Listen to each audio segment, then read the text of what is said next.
안녕하세요. 오늘도 사연 살롱을 찾아주셔서 감사합니다. 저는 경기도 용인에 살고 있는 60대 후반의 여성이에요. 저는 소위 말하는 없는 집에서 태어나 경제적으로는 조금 힘들게 자랐지만 원래 좀 긍정적인 데가 있어서 웬만한 일은 잘 흘려보내는 성격이었어요. 사람들과도 잘 어울려 지냈고요. 그러다 보니 인간관계에서 크게 힘든 걸 모르고 살았는데 결혼하고 나서 사람 때문에 마음도 많이 다치고 어려움이 많았었네요. 평생을 일만 하며 사느라 속을 털어놓는 친구도 없고 취미도 없던 제가 사연살롱에 푹 빠지게 되었어요. 많은 사람들이 사연을 들으며 공감도 하고 제 예전 일을 떠올리기도 했네요. 보아하니 사연 보내시는 분들이 임금 넘기는 당나귀기 하는 심정 같던데 저도 오늘은 제 이야기를 한번 해볼까 해요. 앞에서 잠깐 얘기했듯이 저희 집은 많이 어려웠어요. 70년대, 80년대 배경 드라마에 줄곧 나오는 반지하집 있잖아요. 제가 그런 데서 살았죠. 고등학교만 졸업하고 회사에 격리를 취직했고요. 회사 생활은 재미있었어요. 제가 번 돈으로 제 옷도 사고 필요한 거 사고 부모님 용돈 드리는 재미도 쏠쏠했고요. 지금 수준에서 보자면 제가 버는 돈이 정말 형편없이 적은 건 분명했어요. 하지만 사람이 마음먹으면 다 된다고 그 적은 돈으로 저는 부모님 용돈 드리고 제 생활비 쓰는 걸 다 할 수 있었어요. 그 재미로 회사도 계속 다녔고요. 그렇게 1년 정도 신나게 회사를 다니다가 남편을 만나게 됐네요. 사실 저는 남편 만날 때도 스스로에게 자신이 없는 상태였어요.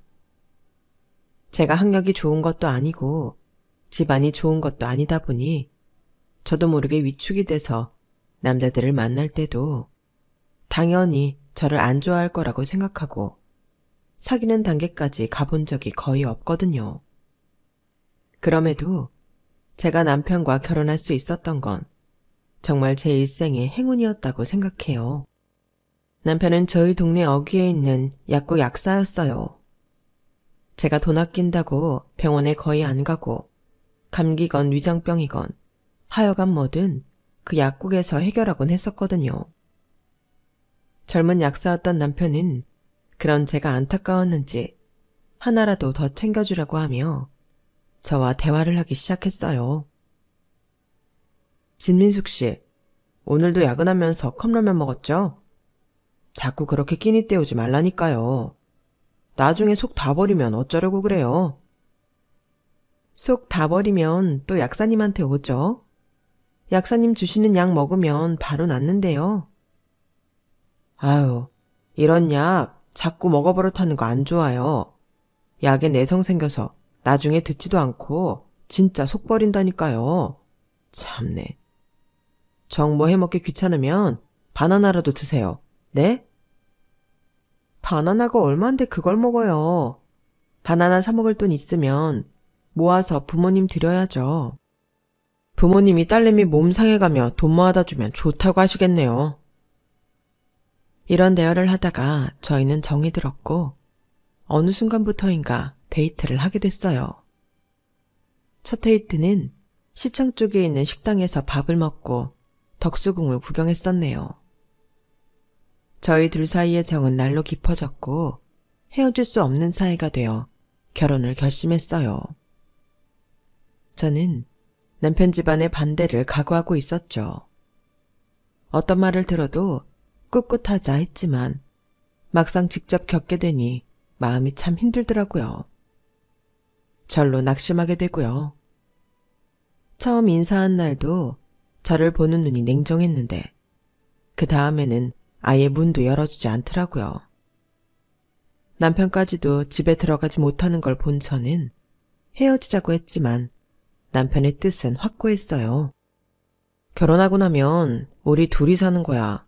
우리 인생이라고. 그러니까 우리끼리 혼인신고 먼저 하고 같이 살자. 나중에 아이 태어나고 그러면 부모님도 어쩔 수 없을 거야. 이럴 때는 나중에 허락을 받는 것도 방법이야. 남편의 말에 저는 그러자고 했어요. 그만큼 저도 남편과 함께 있고 싶은 마음이 간절했거든요. 그렇게 저희끼리 혼인신고를 하고 제가 남편 집에 들어가 살면서 몇 달 후 다시 인사를 드리러 갔지만 오히려 시댁에서는 남편을 집안에서 내쫓겠다며 대문 안으로 들어오지도 못하게 했어요. 그럼에도 남편은 저와 함께하기로 한 약속을 저버리지 않았고 우리 부부는 나중에라도 부모님 앞에 떳떳하기 위해 더 열심히 살았어요. 친정 부모님도 안타까워하셨지만 그분들이 뭘 어떻게 할 수 있는 일은 아니었죠. 그저 저와 남편이 잘 이겨나가기만을 바라셨어요. 그러다가 1년 반이 지나고 저는 예쁜 딸아이를 낳았어요. 아이가 100일이 지난 후 예쁜 포대기에 싸서 시댁에 갔지만 그래도 저희를 받아주지 않았어요. 시어머니는 아주 날카롭게 이렇게 말했어요. 아들도 아니고 딸을 낳아놓고 우리 집안에 들이대겠다는 거냐? 우리 집안에 너같이 천박한 여자 피는 필요 없으니까 다시는 오지 마라. 저는 그날 처음으로 눈물을 보였고 남편은 그런 저한테 몹시 미안해했어요. 그래, 우리 가족끼리 잘 살자. 나랑 당신이랑 우리 정아 셋이 잘 살다 보면 좋은 날 올 거야. 그렇게 저를 따뜻하게 위로해주던 남편은 같이 잘 살자는 약속을 하고 한 달이 좀 지났을 때에 교통사고로 세상을 떠났어요. 정말 거짓말 같은 일이었어요. 아침에 웃으며 나갔던 남편이 점심시간도 지나지 않아 이 세상 사람이 아니게 되었으니까요. 너무 울어서 눈이 퉁퉁 붓고 넋이 나가 있는데 남편 집안 식구들은 그런 제 머리채를 붙잡고 흔들며 저더러 남편을 잡아먹었다고 억울한 소리를 해댔네요. 너 다시는 우리 눈에 띄지 마라. 손녀? 우리 집안에 네 피 섞인 소녀는 없어. 알았어? 그러니까 내 아들 빈소에서 나가라고. 저는 시어머니한테 쫓겨나 아이를 안고 친정으로 돌아왔어요. 세상이 다 무너진 것 같았지만 딸을 보니 정신이 번쩍 들더라고요. 이대로 주저앉아 있을 수만은 없었죠. 그래서 저는 보험 설계사로 취직해서 정말 열심히 일했어요. 그게 23세 겨울이었어요. 낯선 회사에 가서 교육을 받고 장갑을 잊어버리고 안 가지고 나와서 꽁꽁 언 손을 불며 거리를 돌아다니던 일이 여전히 기억 속에 선명해요. 그래서 저는 겨울을 별로 안 좋아하는 것 같네요. 저는 친정 부모님이 아이를 봐주셔서 정말 열심히 일을 해서 돈을 벌 수 있었어요. 하지만 IMF를 지나면서 저희 회사에서도 보험 설계사를 많이 정리했고 저도 그때 퇴직금을 많이 준 데서 그걸 받고 나왔어요. 친정아버지가 많이 아팠거든요. 병원비가 말도 못해서 그걸로라도 어떻게 해야 했죠. 저는 다른 일자리를 찾다가 서울 외곽에 있는 큰 식당의 주방에 취직을 하게 됐어요. 생긴 지 꽤 되고 이름도 알려진 고급 한식당이어서 저는 여기서 제대로 뭐라도 배워야겠다는 생각이 들더라고요. 요리 비법을 아는 것도 하나의 기술 아니겠어요? 제가 뭐 하나 만드는 거라도 야무지게 배우면 나중에라도 작은 식당 차려서 밥은 굶지 않을 것 같았어요. 저는 남들보다 1시간 일찍 출근하고 1시간 늦게 퇴근하며 쪽잠을 자면서 일을 하고 아이를 키웠어요. 물론 친정엄마가 아버지 병간호를 하며 아이를 돌봐주셨기 때문에 가능한 일이기는 했죠. 그렇게 열심히 하다 보니 제가 다른 데로 옮길 필요도 없이 저는 그 식당에서 자리를 잡아 정직원이 되고 주방 안에서 직급이 올라가고 연봉도 올랐어요. 그리고 마침내 제가 사장님 바로 아래 주방 총괄이 되었고요. 음식의 최종 맛을 내는 비법은 사장님만 알고 있었지만 어쨌든 그것 비슷하게라도 흉내를 내게 되었어요. 그래서 언제라도 독립을 할 수 있었죠. 하지만 오랜 시간 저의 편의를 다 봐주시고 부모님 장례식에도 와주셨던 사장님 부부와 계속 함께하고 싶었어요. 사장님 부부는 우리 딸이 의대 합격할 때도 의사 시험에 합격했을 때도 꽤 많은 돈을 장학금이라고 주시고 선물도 해주셨어요. 딸아이가 피부과 의사가 되어 선배들이 운영하는 큰 병원에서 일하게 됐는데 결혼할 남자가 있다고 하더라고요. 그 말을 듣는데 갑자기 지나온 세월이 눈앞을 쭉 스치고 지나가더라고요. 딸이 결혼한다는 게 왜 그렇게 감동이 되든지요. 엄마, 울긴 뭘 울어. 나 결혼한다니까 섭섭해서 그러는 거야? 그럼 나 결혼하지 말까? 섭섭하긴 너무 좋아서 그러지. 안 그래도 네가 하도 남자 사귀는 기색이 없어서 아빠 없다고 제가 결혼 안 하려고 하나? 조바심이 났다고. 왜 그런 생각을 해? 결혼해야겠다 싶은 사람이 있어야 하는 거지. 그럼 엄마 허락한 거다. 그렇게 알고 인사하러 오라고 할게. 딸아이가 사귀는 사람은 방송국에 다니는 사람이라고 했어요. 방송국이라고 뭐 PD나 촬영하는 사람은 아니고 거기 사무인지 행정을 보는 사람이라네요. 딸이 있는 병원 근처가 방송국이 많은 지역이었어요. 그래서 딸 병원에 왔다가 사귀게 됐다고 하더라고요.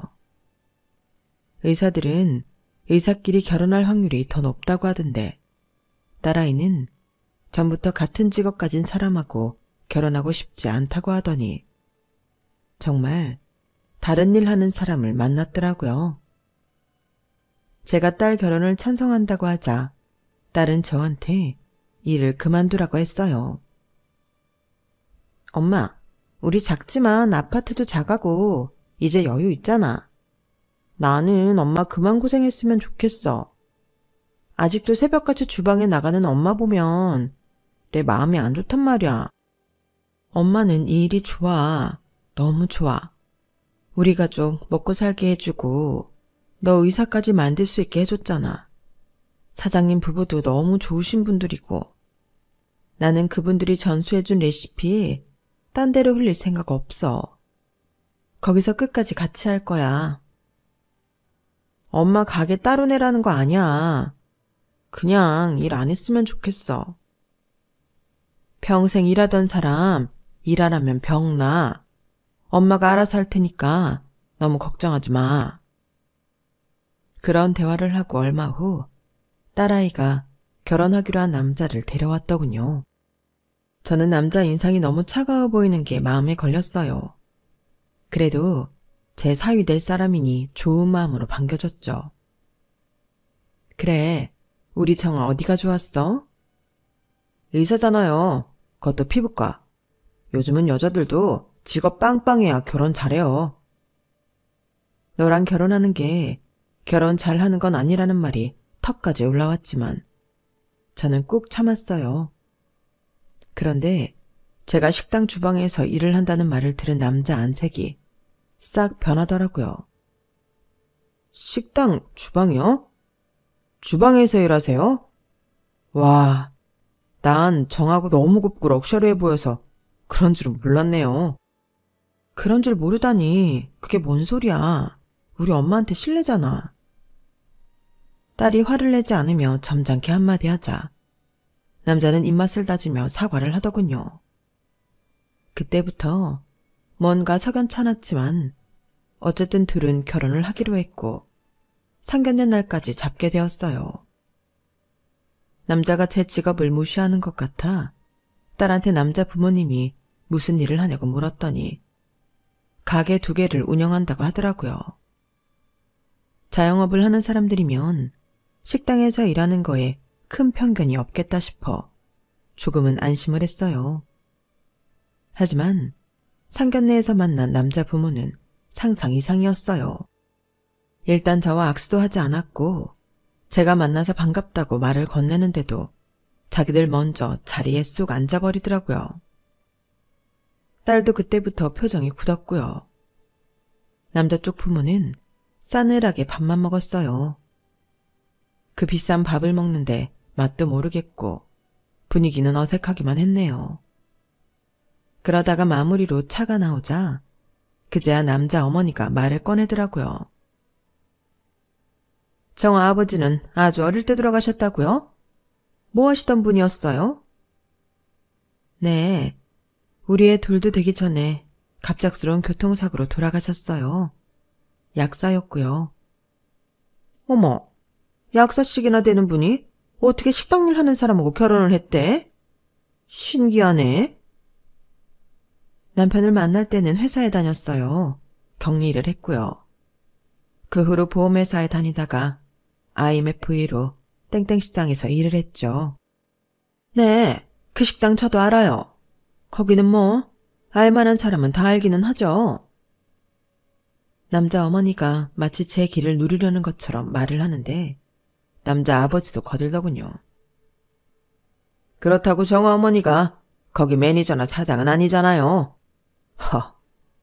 저희는 참 프랜차이즈를 2개 하고 있는데요. 그래도 우리는 사장이란 말이죠. 사돈될 사람이 식당 주방에서 일한다고 말하기가 참 껄끄럽습니다. 딸아이는 얼굴이 벌겋게 달아올랐고 저는 그 아이가 혹시라도 무례한 행동을 할까봐 딸 손을 꽉 잡으며 가만히 있으라는 신호를 보냈어요. 그렇게 식사 자리는 불편한 분위기로 끝이 났고 모두들 각자 집으로 돌아가려고 할 때 남자 어머니가 저를 잠깐 보자며 주차장 구석으로 불러내더군요. 그 여자는 팔짱을 딱 끼고서 사람을 깔보는 시선으로 저한테 말했어요. 저희가 고민을 많이 했어요. 정아는 괜찮은데 집안이 영 그렇잖아요. 어쨌든 피부과 의사이고 돈도 잘 벌 테니까 지들끼리는 잘 살겠다 싶은데요. 우리는 또 그게 아니잖아요.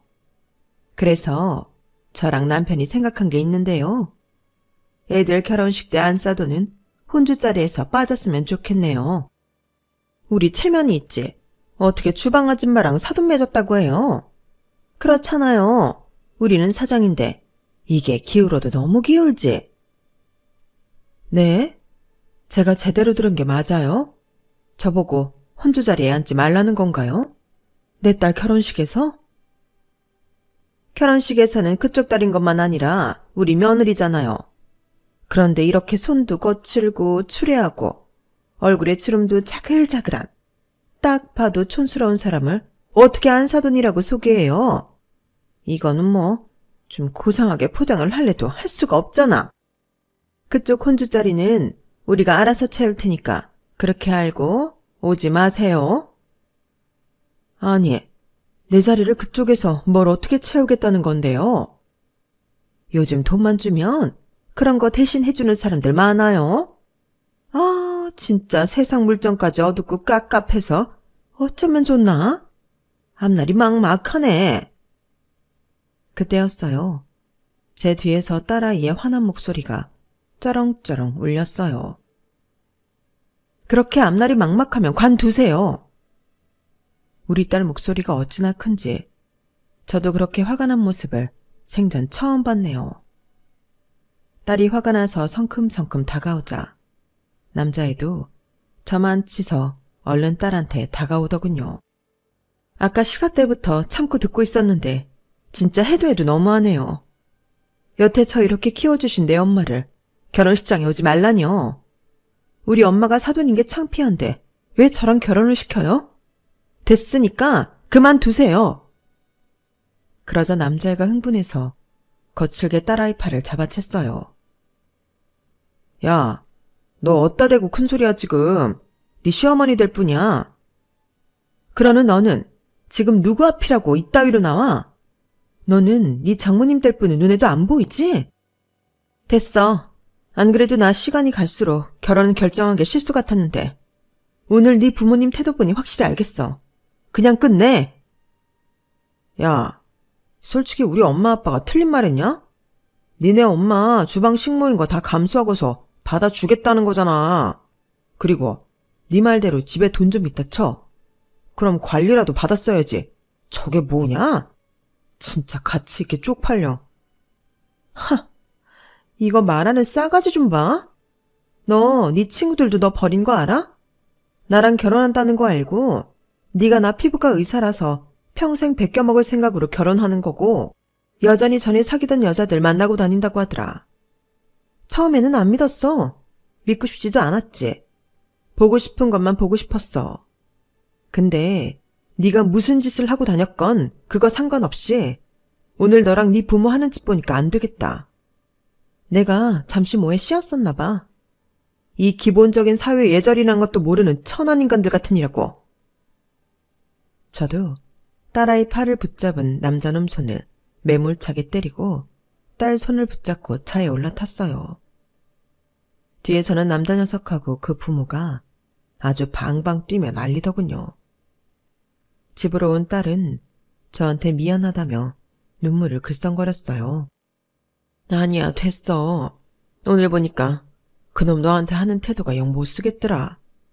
그런 놈 미리 걸러내라고 오늘 같은 일 생긴 거야.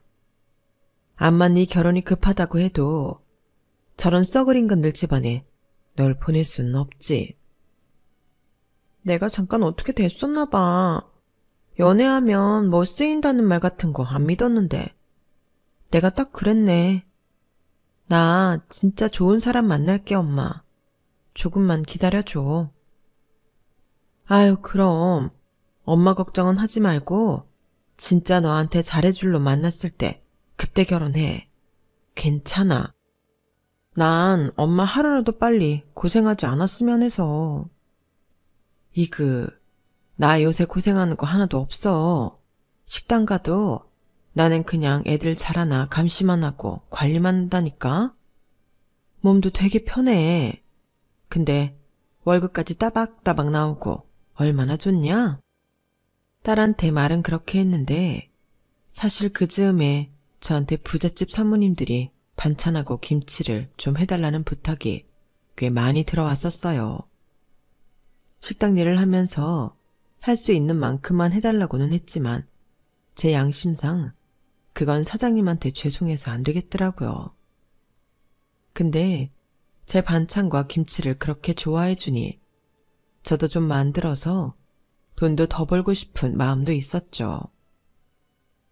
그래서 사장님한테 이러이러한 부탁이 있다고 솔직하게 말씀드렸더니 그럼 주말이나 편할 때 저 원하는 대로 하라고 하시더라고요.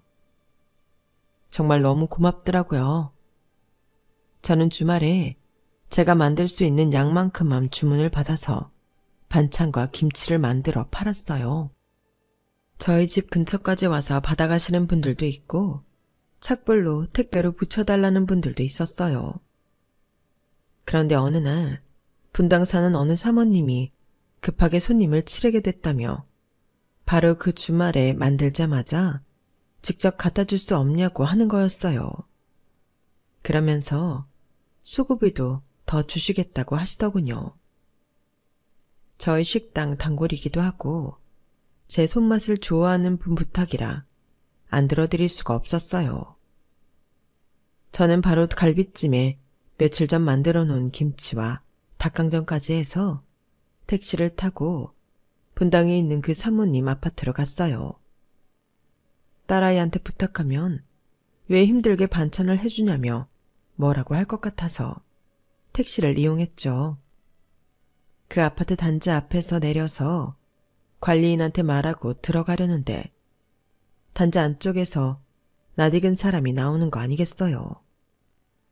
바로 딸아이랑 결혼할 뻔한 남자 어머니였어요. 그 여자는 저를 보더니 눈을 시뻘겋게 뜨고는 관리실 앞까지 막 뛰어오더군요. 이봐요. 여기 이 여자 들어보내지 마요. 식당 주방에서 일하는 식모라고. 저 생긴 거 봐 저거. 깨제제 해서 몸에 음식 냄새 풀풀 나고. 절대 못 들어오게 해요. 우리 아파트 품이 떨어지니까.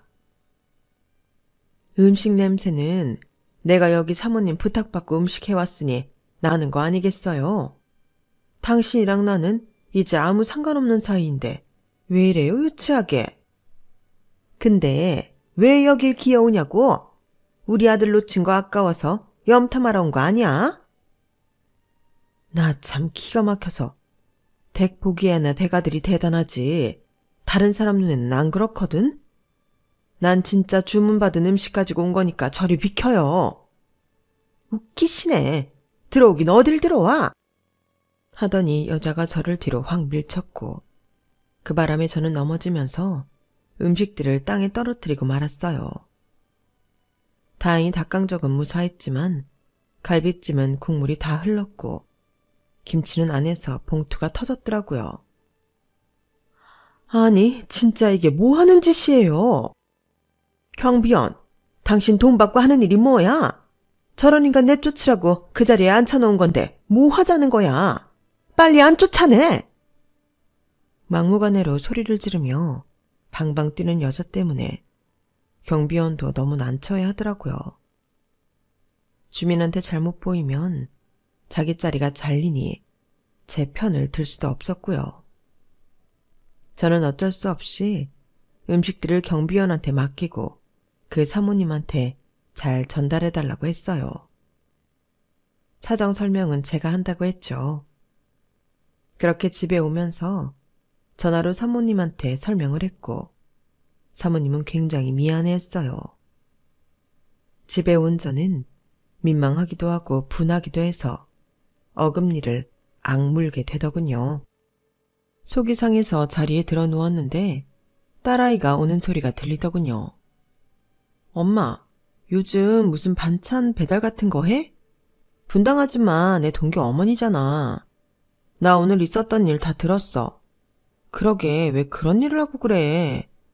엄마가 그런 거 해야 될 만큼 돈 아쉬운 거 아니잖아. 아유, 내 음식 입에 맞아 좋다는데 해줄 수 있으면 해주는 거지. 그리고 뭐 공짜로 하니? 돈도 받는데. 그래도 힘든 일 하지 마, 엄마. 나 너무 속상해. 저는 딸한테 안 하겠다 약속을 하고 말았어요. 딸은 그 남자 엄마한테 완전 분노하더라고요. 어떻게 사람이 그럴 수 있냐면서 말이죠. 저는 똑같은 사람 되지 말고 그냥 지나치자고 했어요. 절대 부업은 안 하겠다고 했고요. 그렇게 저는 식당만 왔다 갔다 하며 몇 달을 보냈어요. 그러던 어느 날 딸아이한테서 연락이 왔어요. 엄마, 오늘 어버이날이잖아. 우리 오늘은 밖에서 보내자. 내가 엄마한테 뭐 보여주려고 준비했거든? 그러니까 지금 얼른 나와. 그래? 우리 딸이 보여준다는데 그게 뭔지 몰라도 가야지. 알았다. 조금만 기다려. 응, 엄마. 내가 택시 불러놓을 테니까 집 앞에 도착하면 타고 와. 그렇게 딸이 불러서 간 곳은 회사들이 많은 빌딩가였어요. 제가 택시에서 내리자 딸아이가 어디선가 톡 튀어나와서 얼른 제 앞으로 오더라고요. 여기가 어디야? 여기 죄다 회사들만 있는 동네 아니냐? 맞아. 엄마가 꼭 봐야 될 게 있어. 그러더니 딸은 꽤 고급스러운 건물로 들어가 데스크에 뭐라고 말하더니 엘리베이터 쪽으로 저를 데려갔어요. 거기에 한 곱상하게 생긴 청년이 저를 보더니 얼굴을 붉히며 수줍게 인사를 하더군요. 엄마 인사해. 나랑 같은 피부과 의사. 나보다 1년 후배. 그래? 반가워요. 근데 오늘 무슨 일로 왔어요? 아, 제가 어머니도 꼭 보시면 좋겠다고 정한테 말했거든요. 아, 죄송합니다. 제가 평소처럼 선배한테 반말을 해서. 아, 그런 건 괜찮아요. 친하면 그럴 수도 있지 뭐. 딸아이와 그 청년은 19층에 있는 어느 사무실로 저를 데려갔는데 거기에는 뜻밖에도 딸과 파혼한 남자의 부모가 앉아 있었어요. 그 사람들은 저를 보더니 놀라서 눈이 동그래지더군요. 아니, 그쪽들은 여기 무슨 일로 온 거야? 얘, 너 우리가 여기 오는 거 알고 있었어? 그래서 네 엄마 데려온 거야? 남자 엄마가 먼저 말도 안 되는 소리를 하자 그놈 아빠도 한마디 하더군요. 우리 애한테 미련이 있어서 어떻게 여기까지 쫓아왔나 본데 이런다고 우리가 마음을 돌릴 것 같으냐? 애초에 네 직업만 아니었으면 너 같은 거 쳐다도 안 봤다. 그 말에 그 순에 빠지게 생긴 청년의 표정이 무섭게 변하더니 아주 단호하되 이러더군요. 남의 예비 아내한테 함부로 말하지 마세요. 두 분이 왜 여기 와 계신 줄 아세요? 바로 저희 아버지 만나려고 오신 거예요. 저는 이게 다 무슨 소리인가 하고 어리둥절해서 딸을 보았더니 딸은 나중에 다 설명하겠다며 조금만 기다리라고 하더라고요. 그 전남친 부모도 놀라서 서로 얼굴만 쳐다보는데 바로 인상 좋고 체격 좋은 나이 지긋한 남자분이 들어오시더군요. 제가 땡땡식품그룹 대표입니다. 저희 와인바 프랜차이즈 운영하시는 분들 맞으시죠? 거기 저희 기준에 안 맞는 질 낮은 와인 비싸게 받고 위생상태 엉망에 몇 달 전부터는 월세도 계속 밀려있다면서요. 제가 살펴보니까 작년에도 한번 본사에서 안주 용량 적게 내놓는 거 하고 위생 때문에 경고 들어갔다던데 갈수록 더 심해지네요. 저희 매장 해약하셔야겠습니다. 이거는 계약 파기 조건에 당연히 들어가는 거니까요. 혹시라도 뭐 억울하다거나 하고 싶은 말씀 있으시면 변호사 통해서 하시기 바랍니다. 청년의 아버지가 대표라는 것도 놀라웠는데 두 사람한테 한 말도 너무 놀라웠어요. 그러고 보니 저 사람들이 치킨집하고 무슨 프랜차이즈 사장이라고 거들먹대던 게 생각나더군요. 그 프랜차이즈가 바로 와인바였던 거죠. 아, 그리고 저기 계신 저분한테 그렇게 무례하게 구셨다면서요. 저분 곧 제 사돈 되실 분입니다. 우리 아들하고 정아가 결혼을 한다고요. 아까도 들어보니까 예비한 사돈 여기 들어오자마자 험한 말들 하시던데 당장 사과하시죠. 저도 놀랐지만 그 두 사람 얼굴이 하얗게 질려서 입만 뻐끔대고 있는 게 참 볼만하더군요. 겨우 여자가 입을 떼더니 이렇게 말했어요. 아니, 여기는 비즈니스 자리인데 무슨 이런 사적인 감정을 끌어들이세요? 이번 해약 건도 이렇게 감정적으로 하는 거라면 저희도 가만히 못 있습니다. 저희가 왜 이런 자리에서 저 사람한테 사과를 해야 되나요? 저를 뭐라고 불러야 될지 몰라 여자가 더듬대면서도 고개 빳빳하게 들고 항변하더군요. 그러자 그 대표라는 분은 얼굴이 일그러지며 주먹으로 책상을 무겁게 탕 쳤어요. 그 소리에 두 사람은 바로 쫄더군요. 저 사람이 뭡니까? 저희 안사돈 될 분한테 사모님이라고 부르세요. 그리고 사적인 감정? 댁들이 매장 엉망으로 운영한 거 매출이 말해주고 주변 평가가 말해줘. 여기 보고서에 다 나와 있고 우리 회사에서는 당신들한테 기회 많이 준 거라고. 근데 이렇게 인성까지 엉망이라니? 요새 인성 파탄인 거 소문나면 본사까지 싹 망한다고. 그러니까 우리 계약은 이걸로 끝내고 얼른 저분한테 사과하고 나가기나 해요. 그래도 두 사람이 우물쭈물하며 버티자 대표님은 화가 나서 이렇게 말했어요. 내가 이렇게까지 안 하려고 했는데 당신들 치킨집 있는 건물 말이야. 그거 내 친구 건물이야. 내가 그 친구한테 당신들에 대해 얘기 좀 할까? 아님 당신들 어떤 종자들인지 좀 듣던가. 이쪽 바닥에 발도 못 붙이게 할 수 있어. 그제야 두 사람은 자리에서 일어나 쭈뼛대며 저한테 오더니 허리를 숙였어요. 여자가 겨우 입술을 달싹대며 이렇게 말하더군요. 죄송해요, 사모님. 언짢으셨다면 실례했습니다. 예, 저희가 몰라봤습니다. 사모님을 무시했던 거 다 사과드리니 저희 먹고 살게만 해주십시오. 그러자 청년이 나서며 말했어요. 그런 건 우리 장모님한테 부탁하실 입장이 아닌 것 같습니다.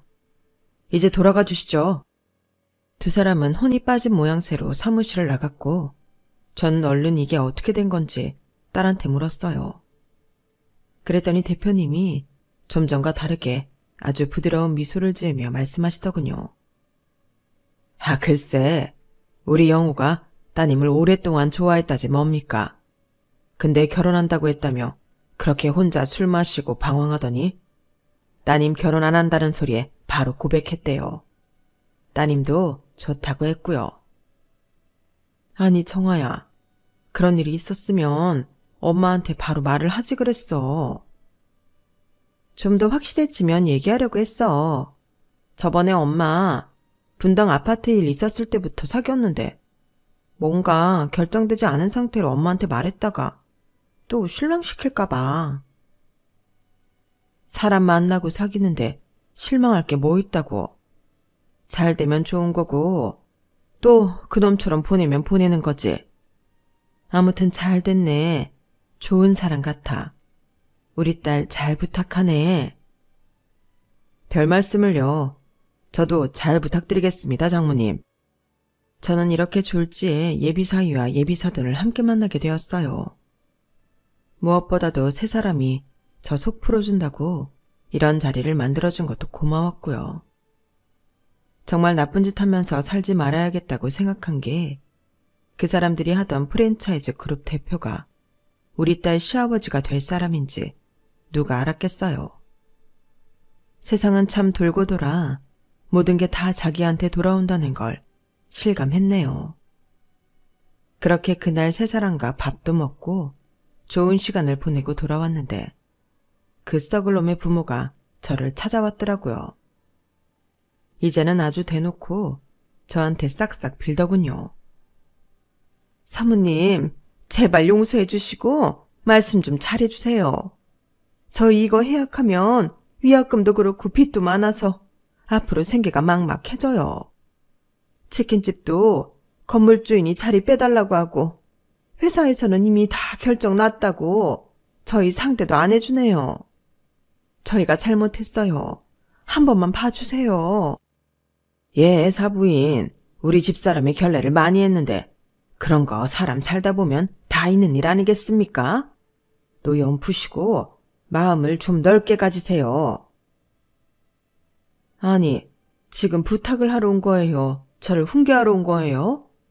제가 마음이 좁아서 댁들이 재산 날리게 생긴 게 아니잖아요. 그러게, 평소에 좀 잘 좀 하지 그러셨어요. 저는요, 댁들 사고방식부터가 문제라고 생각해요. 제가 끼어들 일도 아니지만 절대 좋은 말은 못 해주겠네요. 우리 딸 의사라고 결혼하며 베껴먹을 거라고 했던 것부터가 괘씸해서 안 되겠다고. 제가 두 사람을 제치고 집으로 들어가려고 하자 두 사람은 제 옷자락을 붙잡고 놔주지를 않았고 결국 아파트 경비가 경찰에 신고를 하고 나서야 두 사람은 도망치듯이 자리를 떠났어요.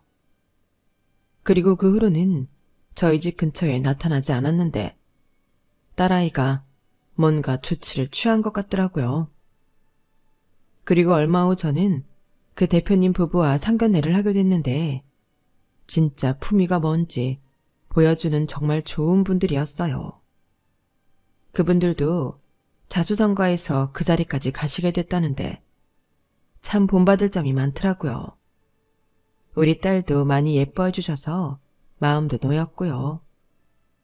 사위도 우리 딸을 많이 아끼는 게 보여 정말 눈물이 날 지경이었어요. 많은 일들이 있었지만 어쨌든 딸은 정말 좋은 사람을 만나서 결혼식을 잘 치르고 인생의 또 다른 길에 들어섰어요. 저는 그 사이에 식당 사장님 부부의 권유로 그 식당의 분점을 맡아서 하게 됐고요. 제가 워낙 식당에서 오래 일했고 본 것들이 많다 보니 첫날부터 뭘 해야 되는지 직원들한테 무슨 일을 시켜야 하는지 그냥 착착 눈에 다 보이더라고요. 그렇게 저는 재미나게 새로운 일을 시작하게 되었네요. 얼마 후 저는 다른 아파트 단지에 좀 더 넓은 집으로 이사를 했어요. 거기가 우리 딸네 사는 데하고도 가깝거든요. 지금은 우리 딸애가 임신을 해서 몇 달 지나면 예쁜 손주도 낳을 예정이에요. 전에 저희를 무시했던 그 집안은 빚에 시달리다가 지방 어디 작은 동네에 가서 산다는 얘기를 들었어요. 더는 궁금하지 않아 알아볼 생각도 안 하고 있어서 요새는 어떻게 지내는지도 모르겠네요. 그들은 그들이고 저희는 저희만 잘 살면 되지 않겠어요? 물론 선하고 사람들한테 친절을 베풀면서요. 가끔 제 남은 생을 다 보내고 저 세상에 가서 남편을 보면 무슨 말을 할까 하는 생각을 하는데요. 저는 남편이 지켜줘서 우리 딸이 이상한 집에 시집가지 않은 것 같아 남편한테 고맙다고 할 것 같아요.